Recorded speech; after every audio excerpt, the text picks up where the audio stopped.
Dans les rues de Rome, Enzo court aussi vite que possible. La police le poursuit parce qu'il a volé une montre.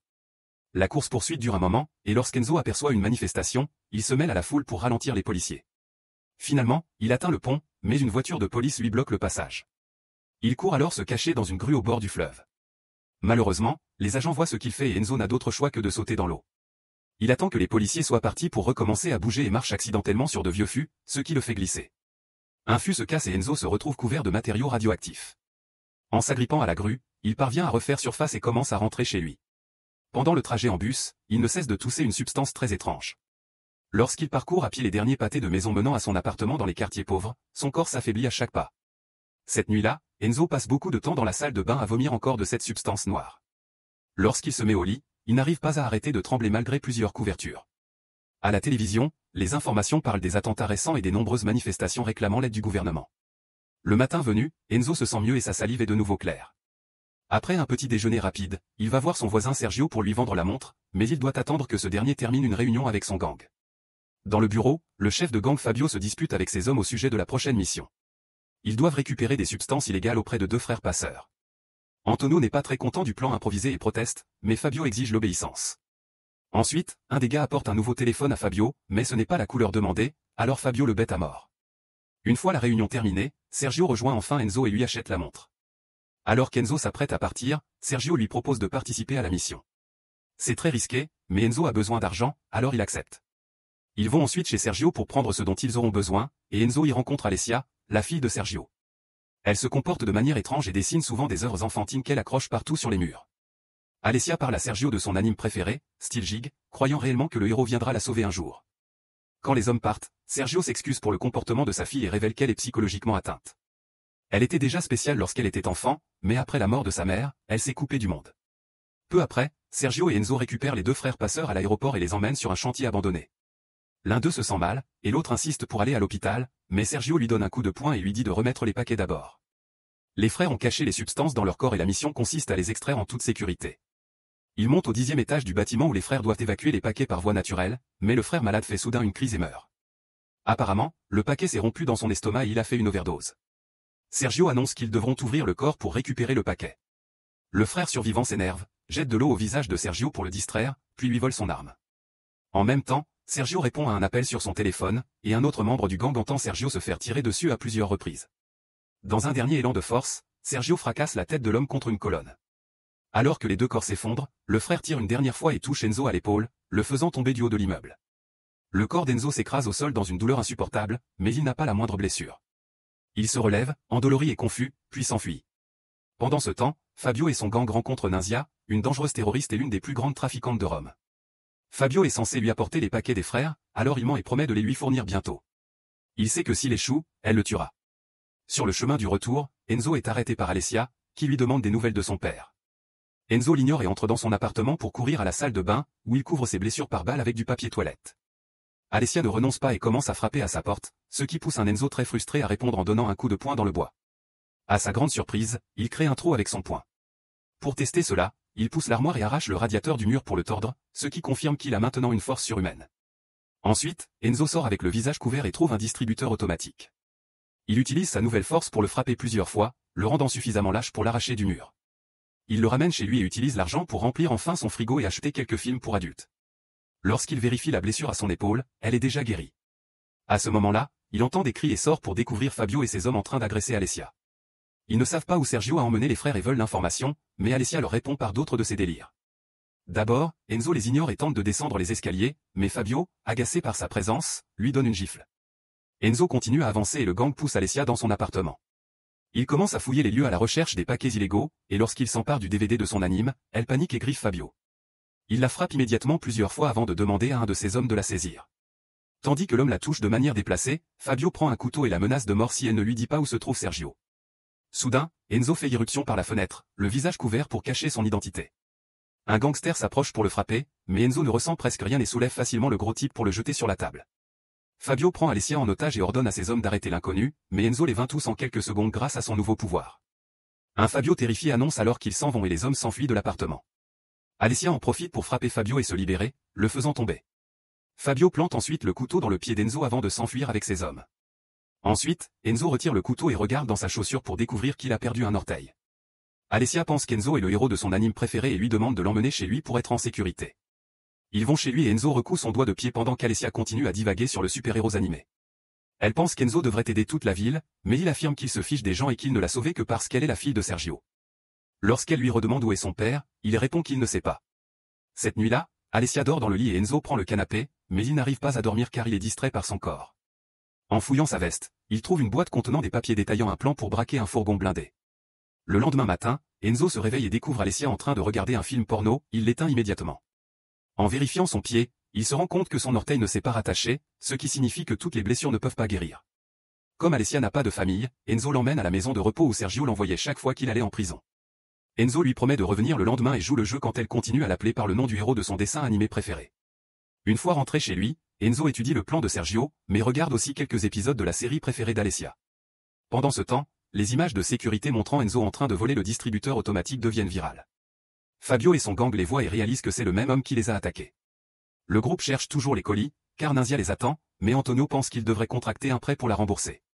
Fabio refuse cependant de demander de l'aide pour préserver sa réputation et annonce qu'ils vont braquer le fourgon.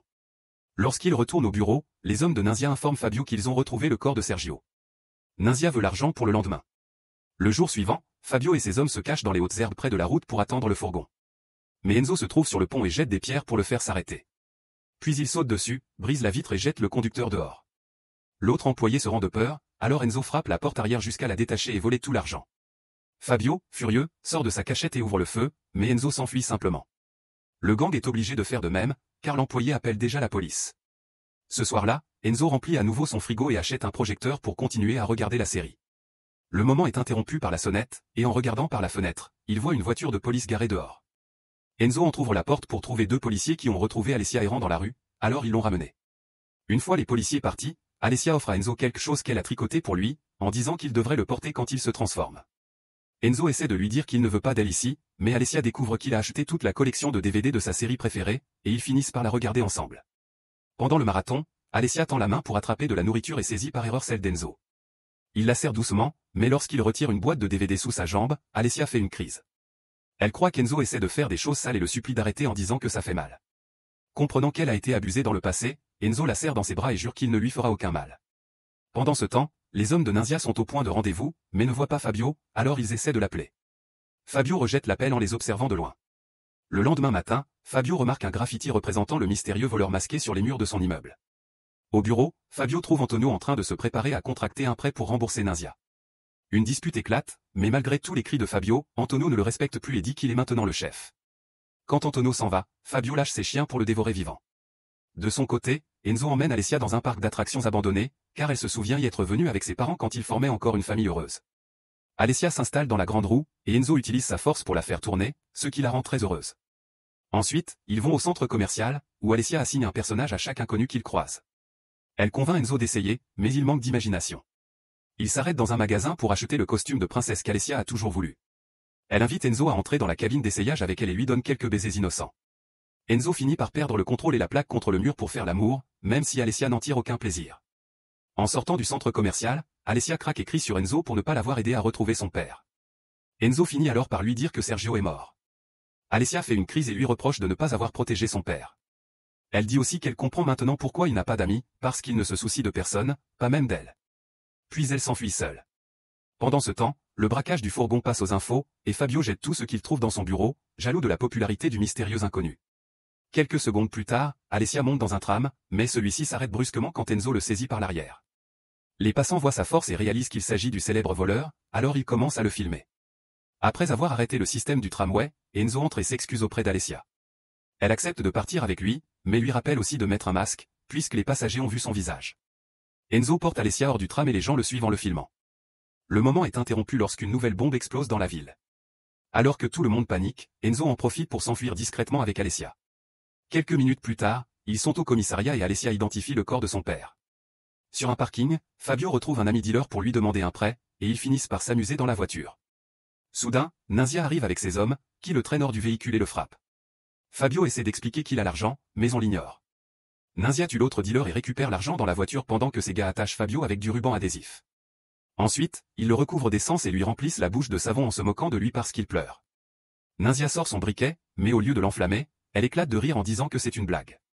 À ce moment-là, l'autre dealer, encore en vie, ouvre le feu et tue rapidement tous les hommes de Nunzia. Fabio en profite pour voler une arme à l'un des corps et tire à son tour, blessant la jambe de Nunzia avant qu'elle ne s'enfuie en voiture. Enragé, Fabio se défoule en tuant aussi l'autre dealer. Ce soir-là, Fabio retourne à son bureau pour découvrir que tous ses chiens et le reste de son gang sont morts. À la télévision, il voit les images d'Enzo dans le tram et le reconnaît comme l'homme des escaliers. À cet instant, le seul membre survivant de son gang entre dans la pièce et Fabio lui dit qu'ils vont se venger. Ils montent dans leur voiture juste à temps pour voir Alessia et Enzo quitter leur appartement avec un sac de vêtements et partir à moto, alors ils les suivent. Un peu plus tard, Enzo et Alessia se cachent dans un hôtel d'une autre ville, espérant que la police ne les trouvera pas. Enzo raconte à Alessia à quel point c'était difficile de grandir dans les quartiers pauvres et comment il a vu tous ses amis se faire tuer pendant un braquage. Soudain, Fabio fait irruption dans la chambre et tire sur Enzo avec un sédatif, le rendant inconscient pendant que son complice capture Alessia. Quand Enzo se réveille, il est ligoté avec des tonnes de rubans adhésifs.